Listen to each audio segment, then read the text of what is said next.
What do you think? An interview? Words? Words, right? No Sounds words. No, sounds more better. Yeah. Sounds. Abstract sounds. There was kind of like, I imagine that sort of thing but going it was on. nice. Not wanky music, kids. That's my review. Yeah. Best review so far? Best Thank you review. very TENTA. much. It's not at all wanky. So there you go. Just had a brain fart. I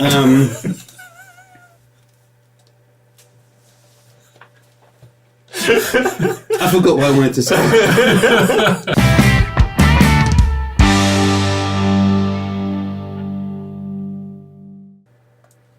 Oh, hello. I didn't see you there. What's that? Why, yes, my jumper does match my shoes today. How nice of you to notice. But that's enough flirting, because we've got to do another episode of Charlytalk, which is still a show where I, the lead singer of indie rock band Charlywood, interview some musicians about making music. So I think we're about 14 or 15 episodes deep now, and I've been getting a lot of feedback on the episode so far. Thanks very much if you've let me know what you like and like less about them. That's I'm always happy to get constructive criticism. And one of the things that a number of people have said is, Andy, like the show, however, I do not have 45 minutes to an hour to sit in front of YouTube and watch/listen. Could you please do a podcast version as well? Your wish is my command. This is now in a podcast version. Links in the description. There's a SoundCloud link that you can go to, and always the newest 3 interviews will be on the SoundCloud page. I can't do more than 3 because then it starts costing money, but the latest 3 episodes will always be there, and I will make them free to download. So yeah, you snooze, you lose. That's the basic procedure with those. If we get lots of subscribers, if we get lots of people signing up to the Charlywood Bandcamp and sponsoring us, of course, then we will use the money that we get from that for paying for a podcasting server. And yeah, it'll be like a full-on normal standard podcast. But I can't really have this costing me any money to start with. So if you really want to have all the episodes accessible as podcasts, then please consider subscribing to definitely this channel, but also the Charlywood Bandcamp. Again, link in the description to that. This is a show that is designed to support local bands, support live music, support creatives. We have artists on here who are signed. We have artists on here who are relatively unheard, because we are trying to support the community with these interviews. If that's something you feel is worthwhile, but you don't want to spend any money on it, I understand. But please consider subscribing, because that already helps us a great deal. So the button's down there. Thank you very much. And for this edition of Charlytalk, I am joined by 2 members of the new wave band TENTA. Gentlemen, welcome. Andy, right? Right. And Arthur. Right, hi. Didn't even write it down. Stuck it in the memory for a solid couple of minutes. Thanks for coming in. I called you a new wave band because you remind me of a bit of Joy Division / New Order. People who maybe like Future Islands might be into your kind of stuff, just to give people a ballpark idea of the kind of music that you're making. But I think the easiest thing to do is just show a quick clip. So what are we going to show the ladies and gentlemen at home? We're going to show them a short clip of Kallipolis, a new single for a new album. New single, new album, futuristic video filming technique with a camera from the future. True. Guys, welcome to the future. Here we go! Going for the ride. I won't hail to the colorblind. The colorblind. The colorblind. The colorblind. The colorblind. The colorblind. The colorblind. The colorblind. The colorblind. The colorblind. The colorblind. The colorblind. Follow up. I know. Feel the bottom of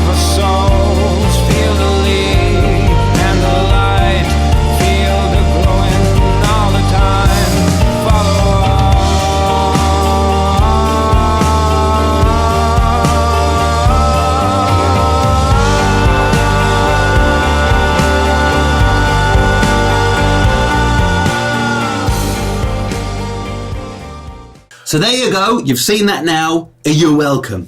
Now, guys, you told me that people have been calling you prog rock. Are there any other distressing genres that you've had thrown at you that you object to? No, most of the people don't know what kind of genre they want to put us into. There's mostly bands they try to compare us with. Right. But genres are very hard for us.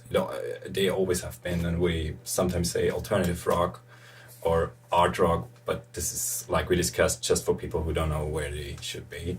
And so, no, maybe new wave is the right place to be. I said new wave, and I wrote it down in my notes when I was listening, because I had an epic listening session, obviously, before we did the interview. Your live performance at the music shop, was it NME? No. EMI. EMI, beg his pardon. NME's not a music shop.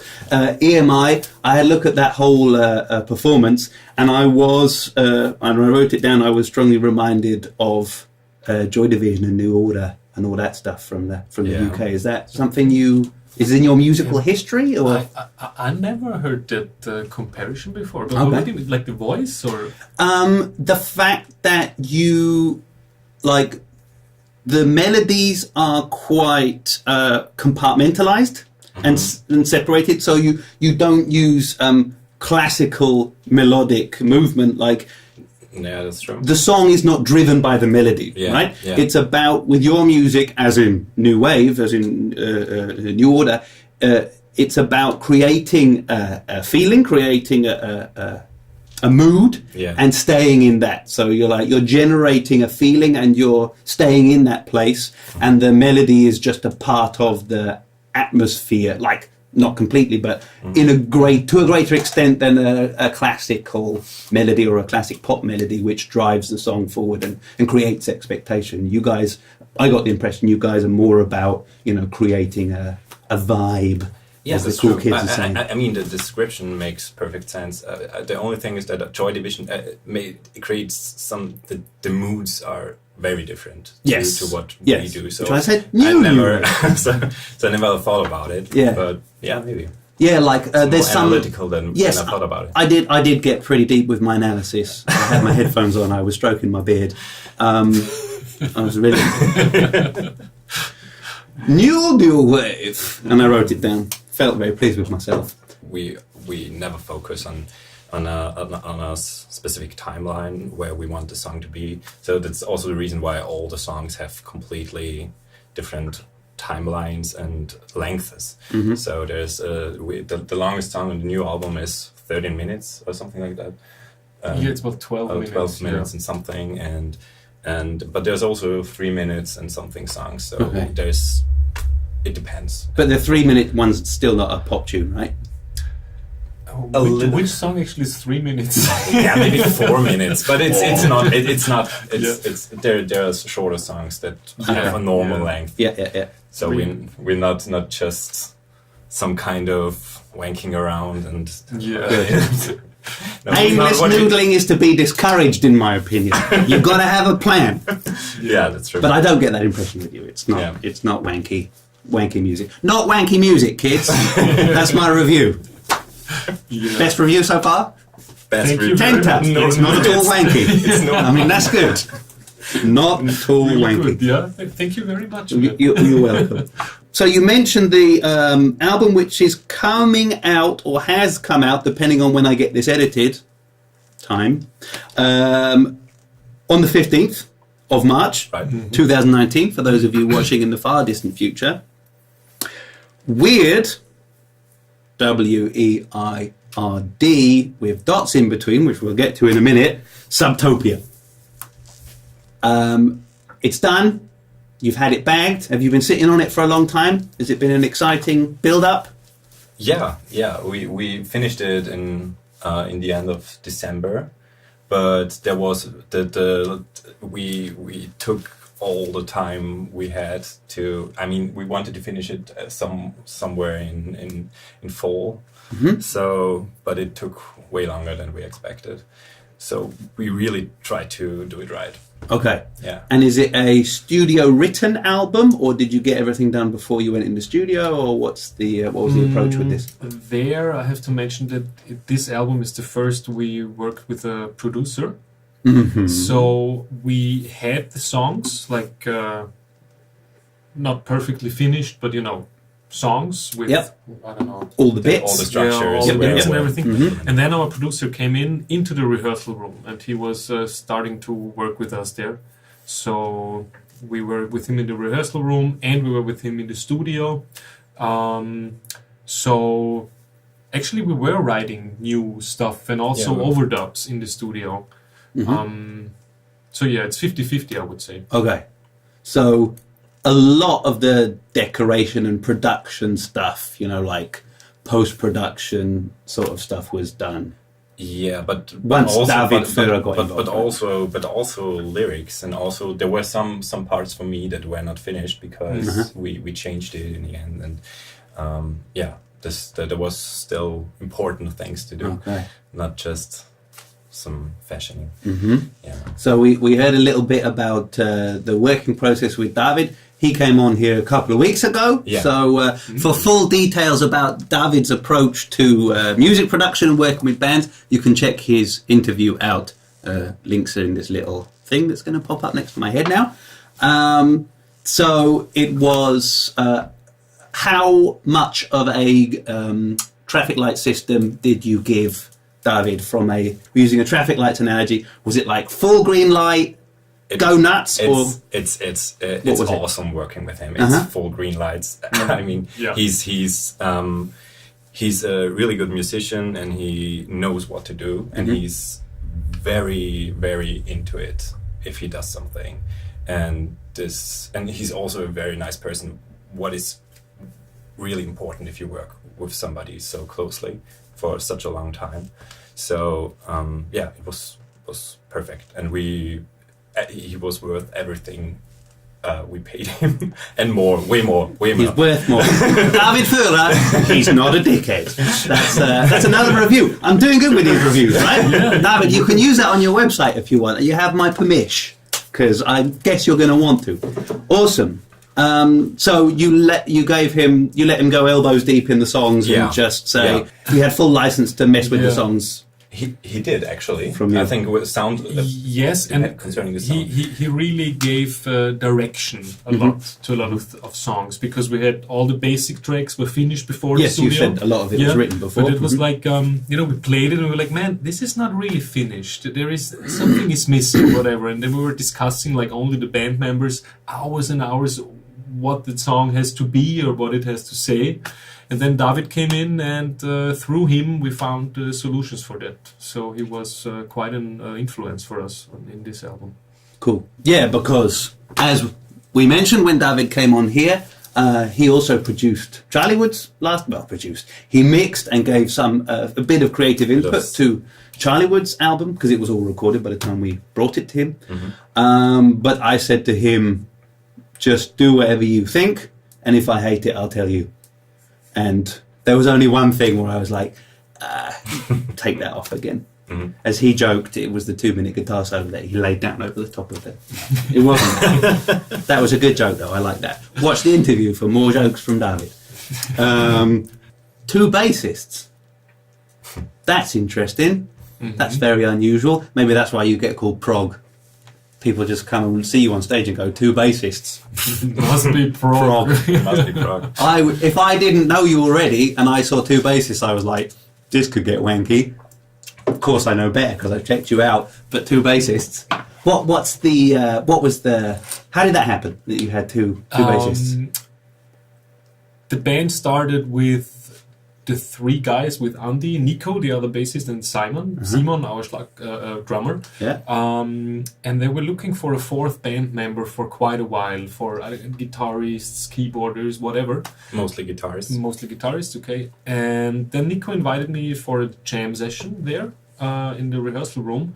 And, Nico is a bass player, and I can't play guitar very well, so I just say, okay, I'll take my bass and I jam with the bass, so I go up in the higher ranges and try out whatever is there to find, right? And it worked out pretty well. Certainly does. So Yeah. actually, after that jam session, it didn't take long for us to get in contact again and start rehearsing with Sure. that sound. Yeah. Yeah, in the end we were like, okay, we need the musician who fits to us, Yeah. but not the instrument, and he was perfect. So, Yeah, no, that's a very good approach for making something that sounds original, because, you know, yes, be a bit flexible and plastic with the instrumentation. Why not two basses? If you've got the right mix of creative types, then you can figure out a way of making whatever instruments And there's a sound lot- interesting and work. Like, it doesn't have to be. And both of them are very experienced players, Yeah, and sure. they have all of this space equipment, and so you can do whatever with the bass. Sure. so, Octavers. Where do you Of octaves? course, Yeah. of course. Up But they only is go it? down normally. Disappointing. Yeah. Well- Nico's goes up also. Okay, Mine good. only goes down. Yeah, well, what about our guy from Royal Blood? His goes up, right? Yeah, there are a few that go up, but Yeah. I like the classical. But they sound weird when they go up often, don't they? I think it's quite difficult. I've messed with a few cheaper ones that go Yeah. up, and they have trouble tracking the Yeah, note. yeah. So I think you have to spend quite a lot of money to get a decent one that goes up. I think Nico uses a whammy. Oh yeah? Yeah. Ah, Like he pitches it up, and that's his octave actually. You know, his okay. octave. Oh, it's like a filter. Yes. I see. Yes. Okay, filtering out the But I'm not tones. 100% sure. He has a lot of stuff on his board, so don't take it for granted. What All I right. say. we don't know what he's doing. But the people at home are writing all this stuff down. Whammy, filtering it. Right. Right, yeah, but we got a bit ahead of ourselves, because I also, at the beginning, like to get a bit of a background. So, the genesis of the band. What's the background? How did you find each other? How did you get together? Who got together with who first, and who came along last? Or So the origins were in the Austrian military. So Military band? the military band, right? Simon and Nico both played in the military band, and they were there for 9 months or something like that, and they discussed about making a band. And they never found somebody, so they liked. And in the end, Simon started studying mathematics, and I also studied mathematics. And we met at the after drinking after an exam. So it was like we were really drunk in Simon's flat, and then we jammed around. And he was like, "Yeah, I'm gonna call you," and he called me 1 week after that. And a man of his word. yeah. He really is. Yeah. Because people who do that, sometimes you can't rely on what they're going to Yeah, say. but he was like that. There's so many. I mean, you're a musician, you know. There's so many people who are like, "Oh my God, you're so nice, and you play." We've got to work whatever." together. I'll call you soon. Yeah, yeah. And he's really like that. If he says it, he means it. Oh, that's something to hold on to. Yeah. And you have. Another fun fact maybe is the Nico and I, we know each other for a very long time. We've been in gymnasium together, Oh, but wow. we never played with each other because we are both bassists, you know. Right. So it was like, man, I like your style and I like how you play and I like your taste and everything, but we can't play with each other because you're a bassist too. Who would do double Yeah. bass guitars in a band? What kind of crazy so we idea had is about that? 10 years to come over that. Just drifting through the world, Yeah. single bassing it through the world. Ah, good. And I always ask the people who come on here to tell me, is there an interesting story why you each personally decided to pursue music? Did you have a mentor or a particularly aha moment where like, oh, music is a thing that I could really seriously pursue? What's the background there? Have you got any insights as to what brought you here? For me, it's like I was 17 and, of course, still in gymnasium. I was an extremely, extremely bad student.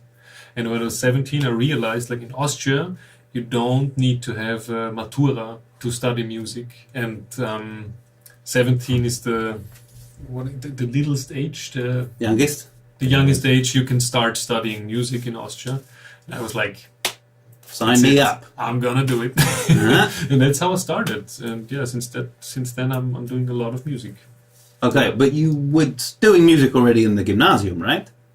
I play bass since I was 12, Okay. which is actually late. Or to learn an... For the bass guitar? No, it's late to learn an Oh, instrument. that was your first instrument? Yeah, Oh, that is quite late. yeah, Yeah. it was.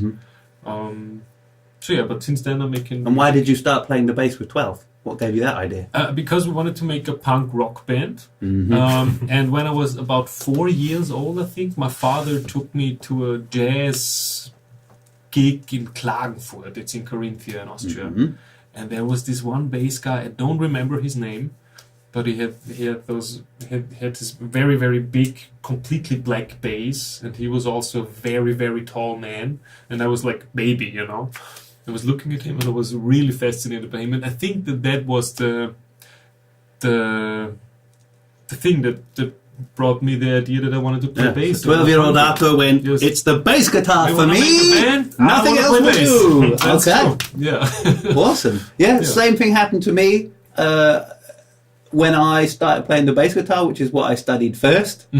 I was only slightly older than you, 14, and some dudes were setting up, this was in the 90s, and some dudes were setting up a grunge band, obviously, because of Nirvana mainly, and they needed a bassist. And I played the violin, so they went, that's 4 strings. You want to do that? You want to play the bass? I was like, yeah! The chorus. Just scaled up and the other way around, it'll be all right. It worked. So, yeah, similar story. It's a good story. Like it. What about you, Andy? I never wanted to do it, actually. So it was always like the opposite. I never wanted to do it professionally. And it's mostly because I started very late to make music on my own. I started in a choir in school. More ironically than really wanting to do it. It sounds weird, but I just accidentally fell into a choir and was there, and in the end I really liked it. And I started to play the piano a little bit. I learned it when I was 6, but I've immediately stopped doing that. Didn't want to practice? I didn't want to practice. It was not the thing for me. And I didn't like notes, so this was the thing for me. So, and it was more a psychological thing, you know. Always when I was in a bad mood, I went over to the piano in my parents' house and I just did a little bit of music, Made some noises. and it was really calming for me. And so I really thought about, no, I never want to do it professionally, but in the end I liked doing it and I liked jamming, and so doing it with a band is better than just doing it alone. Yeah, even if it's not the plan to do it professionally, like, there's nothing against just messing around with some, like, in a punk band and just thrashing and making a loud noise together. Like, that's how they get you. Yeah. That's how they reel you in the music business, and then you end up in the business. Yeah. Why didn't you want to do it professionally? Too insecure, or not insecure. I not just you wanted insecure, to, but as a job prospect. yeah, an insecure no. job. Actually, that was not the thing. It was more like I don't want to be. The interesting thing about all this parts where you can do whatever you want, are the things where you really get judged, and I really don't like this being judged about something which is mostly because of my own inner psyche. Guys, art is not a competition. Art is not a contest. It's not, but You can in have the an end, opinion about it, but it's just that. It's an opinion. The art is what it is. I'm not talking to you, I'm talking to the guys. The art is the art, and your opinion about it is yours. It doesn't change what the art is and the value of the art. Look, I forgot to turn on your lovely light. Yeah, that annoys me. I'm not a fan of battles of the bands for that reason. I mean, this was the thoughts I had when I was 16. So Wow, okay. This was the reason I always thought, okay, no, in this age, never do that. And so I did not study it or pursue it in a way where I could some kind of make it professional. Okay. But And I also have to say that is a big part of being an artist, to make yourself vulnerable to the audience. You know, that's, I don't know, you can call the audience judgy or whatever, but that's what you do, you know.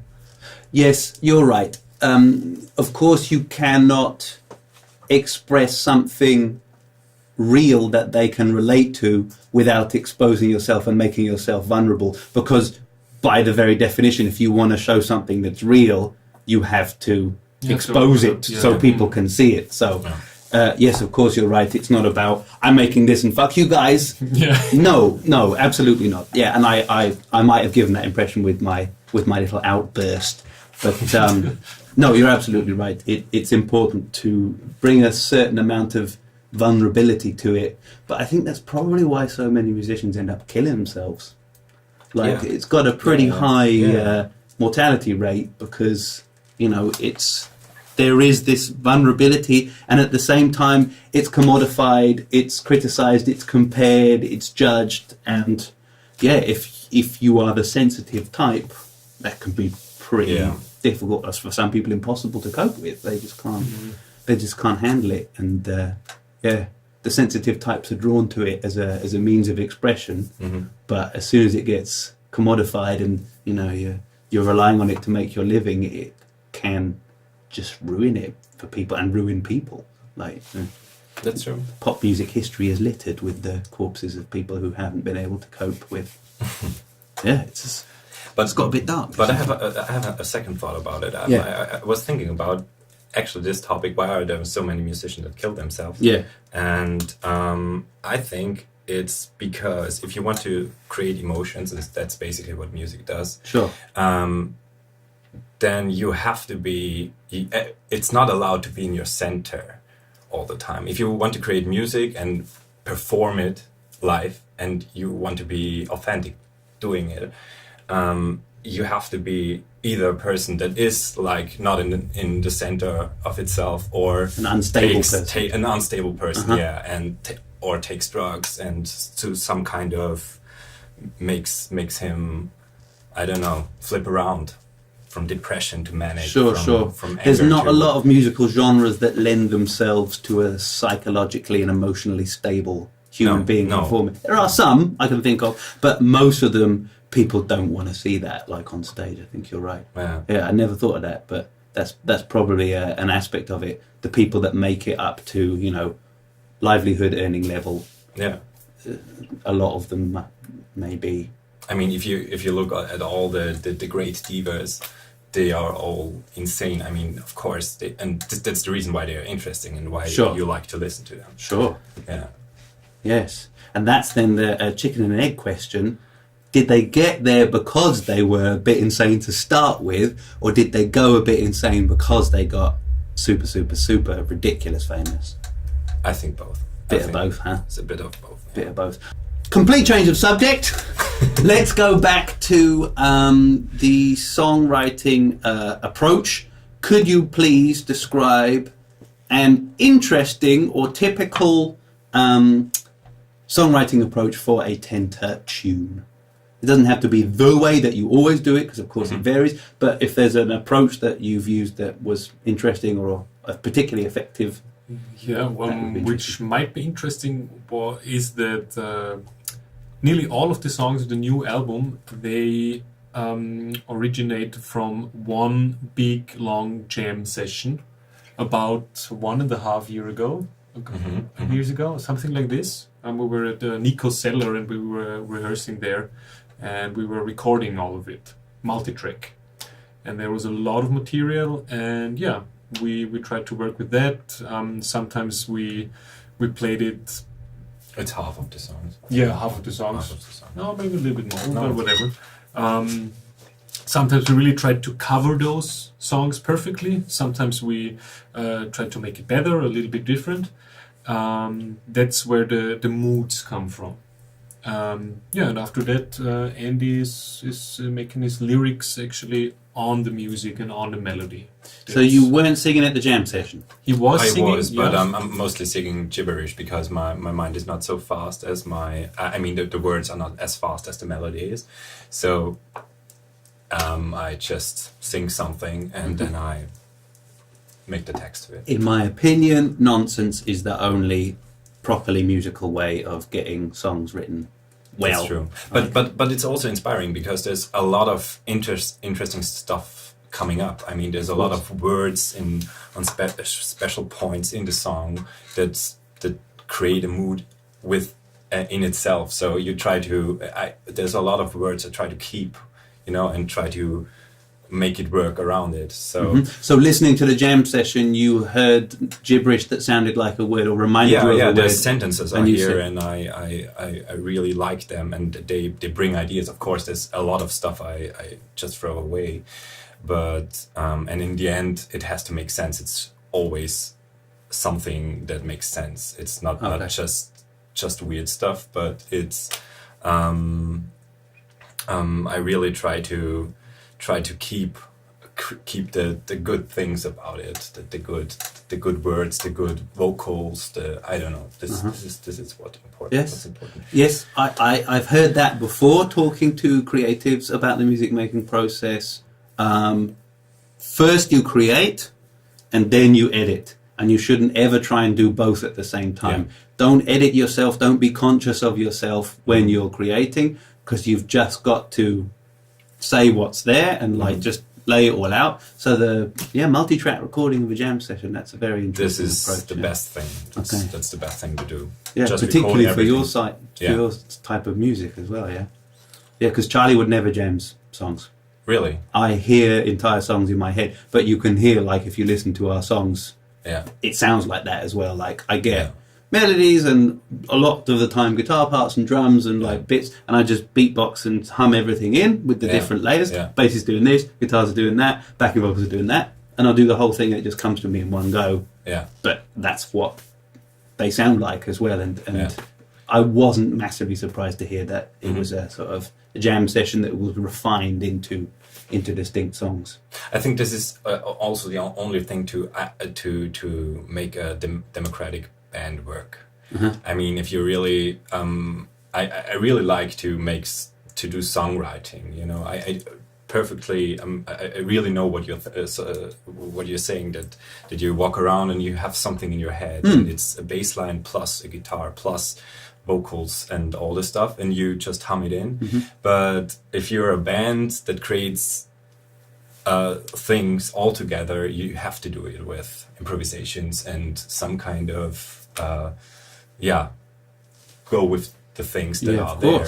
Yeah, of course, has to be jamming involved. And what are your reasons for singing in English? Which you do, right? I do. I mean, there's sometimes I think about singing in German, but I think it's mostly because of the culture. The culture in English music is way more refined, way.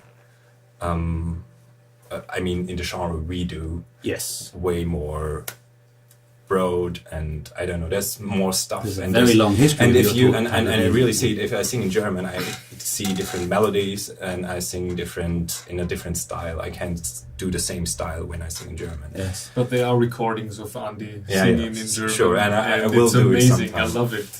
We need to do it. Maybe on the third album. I will do it. Okay. But this is the first album now, right? It's the second one. This is the second one already. Yeah. Sure. I don't know why I thought it was the debut album. I'm getting you mixed up with another band that I maybe I the first apologize. thing we brought out. Maybe you can call it an EP if you wanna.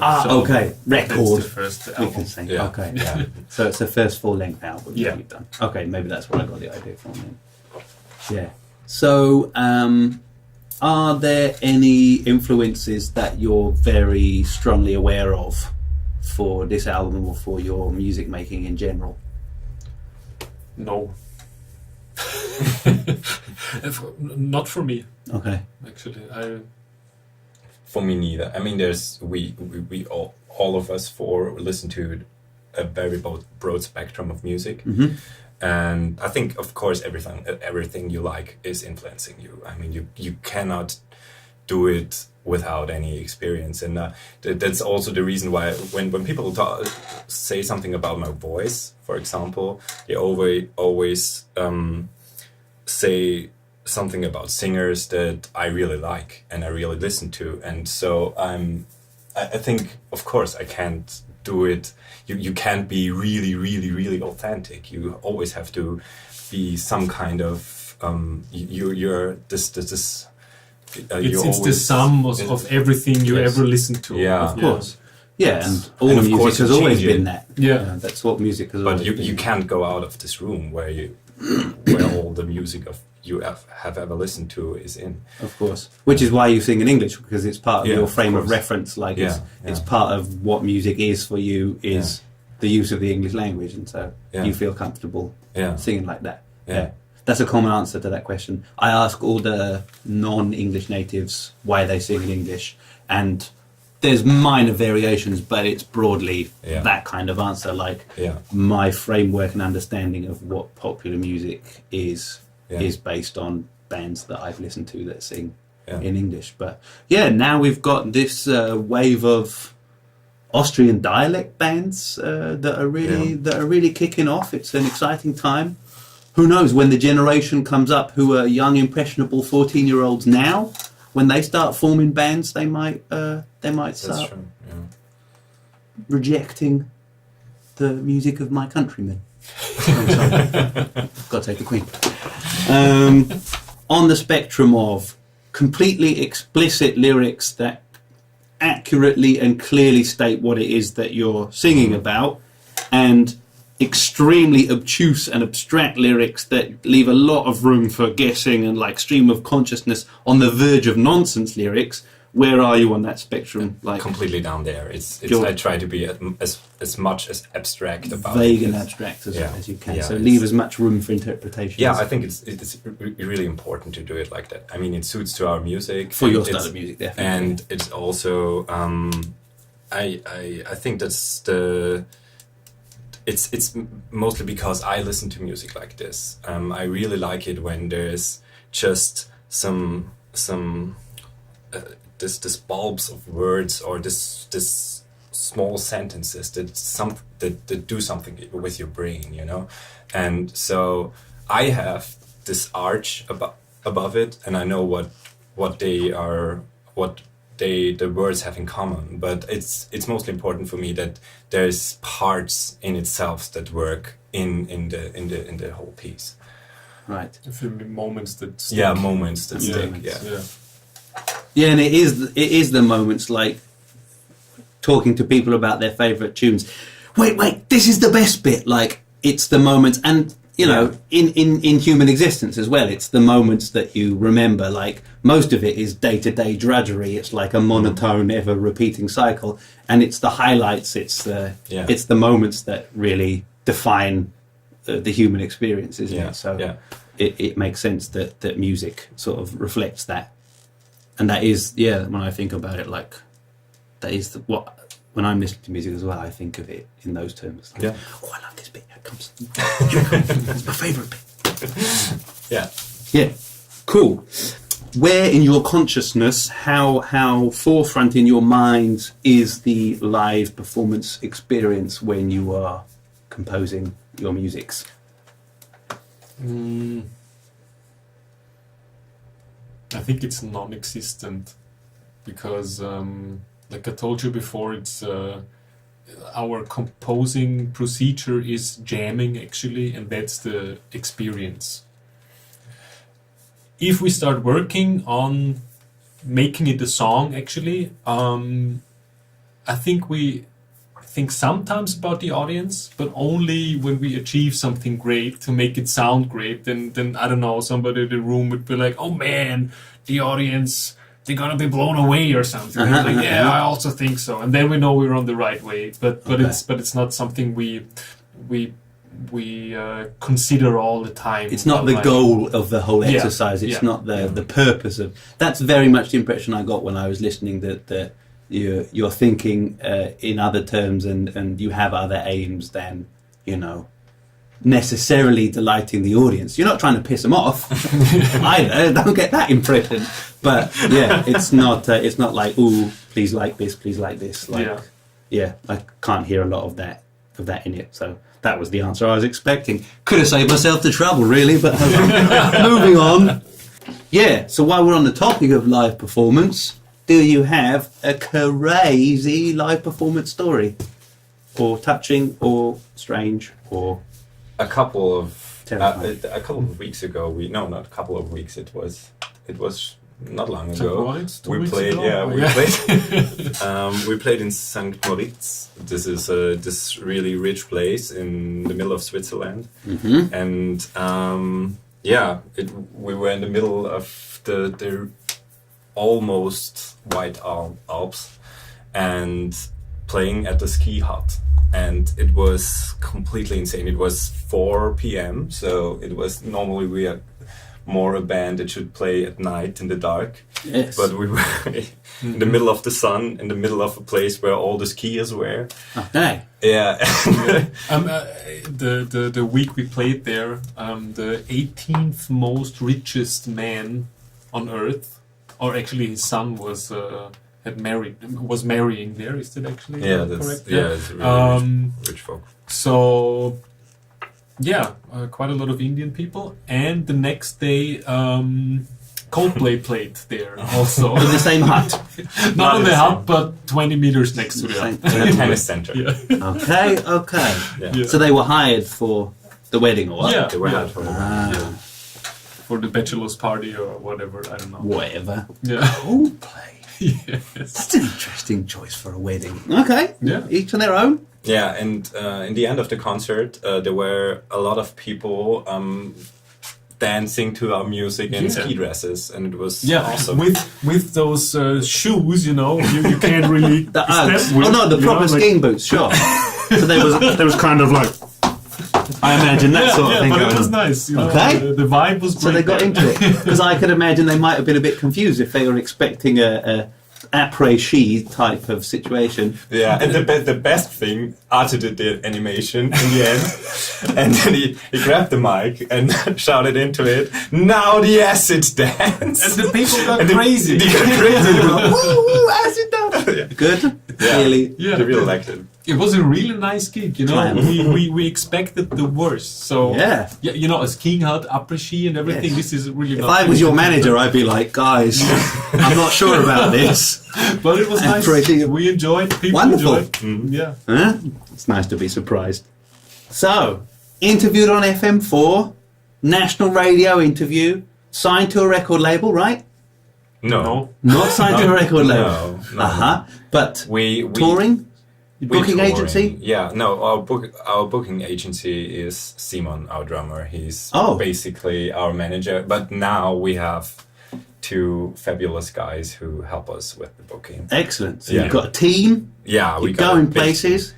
Yeah, absolutely shed loads of gigs booked in Yeah. the upcoming future, in the near future. that's true. People should go to website, which one? TENTA.com. tentasela.com. Of course, the links to all of these things, links in the description. As always, people listening on the audio, it'll be in the description of this podcast. So you're going places, lots of exciting things are happening. Do you have any advice for young aspiring musicians who are listening to all these Austrian dialect bands? We mentioned them earlier, perhaps they're listening. Successful tactics that you've used, unsuccessful tactics that you've used, any observations or thoughts about what to do or not to do when you're trying to get your career going? I mean, we're a band without tactics at all. I think that's we discussed it. We discussed it in our. I mean, our genre and our music style is not really the thing to. Yeah, we want to get really fucking famous with it. That we do it like it comes, and it's also the reason why we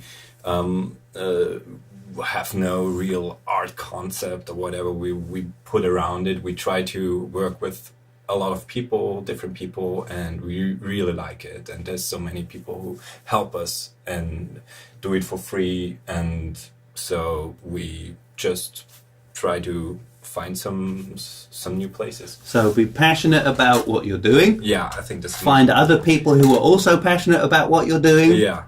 These are 2 good pieces of advice. And don't worry too much about this superficial stuff. strategizing. Yeah. and one more thing, I think it's Yeah. really important to be patient, because the longer you do it, the better you get. Of course, this is what everybody knows.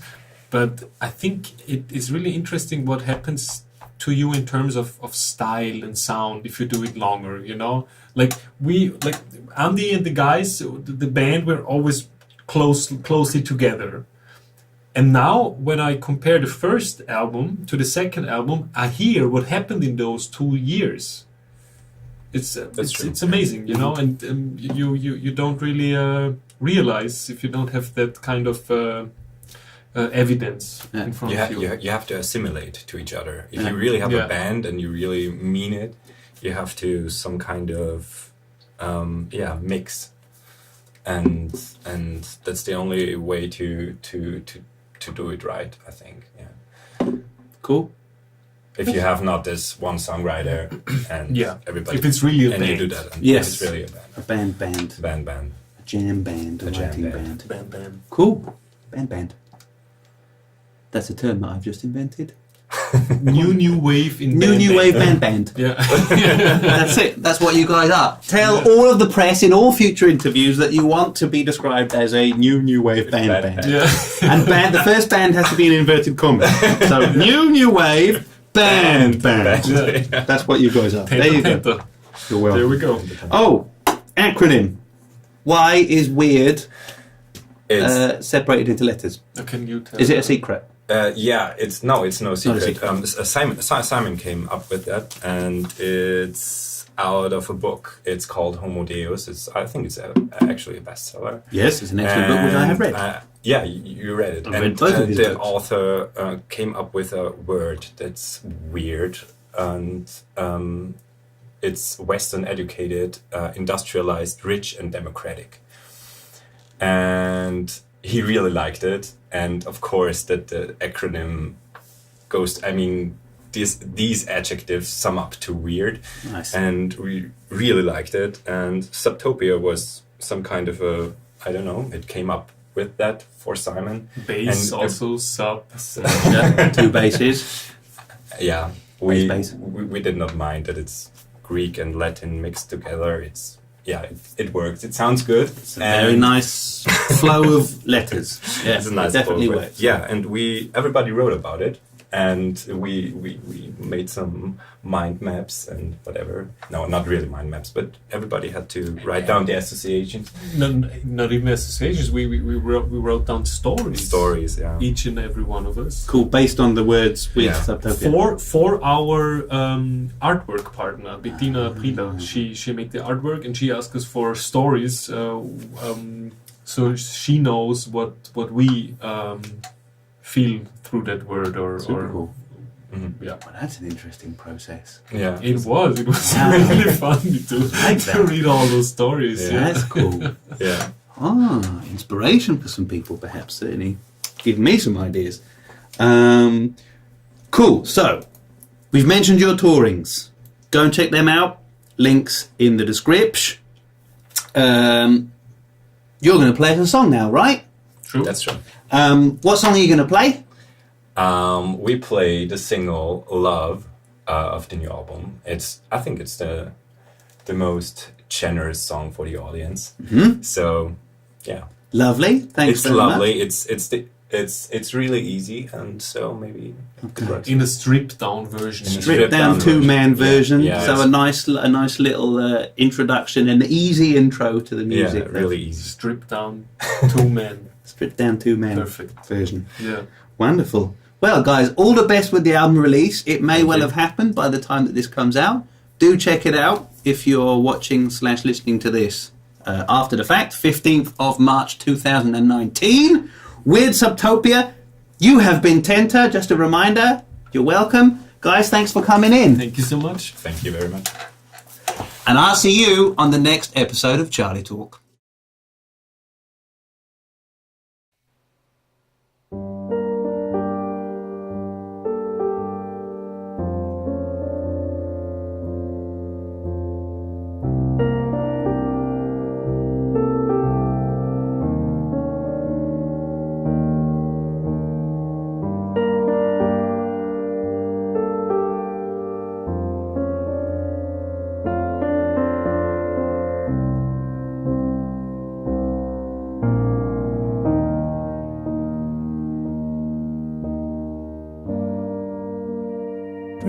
yourself, the sun is bold.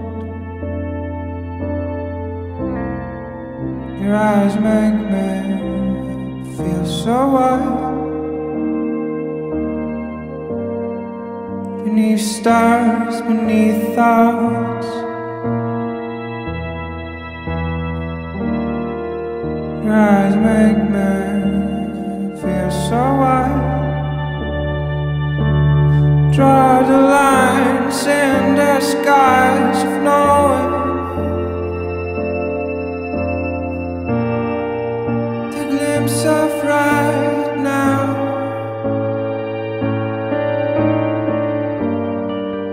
It makes our lives smolder,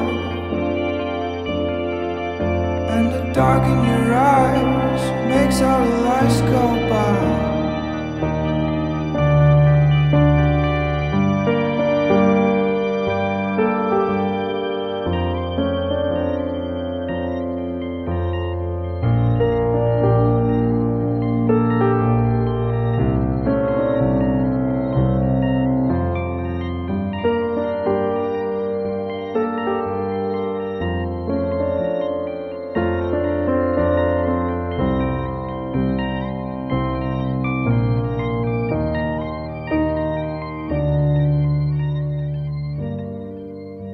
Nowhere left, it's so easy to breathe. Beyond the walls, beyond the gods out. Let the flicker bite till nothing's left to see. A master plan, a master plan. Draw the lines in the skies of knowing.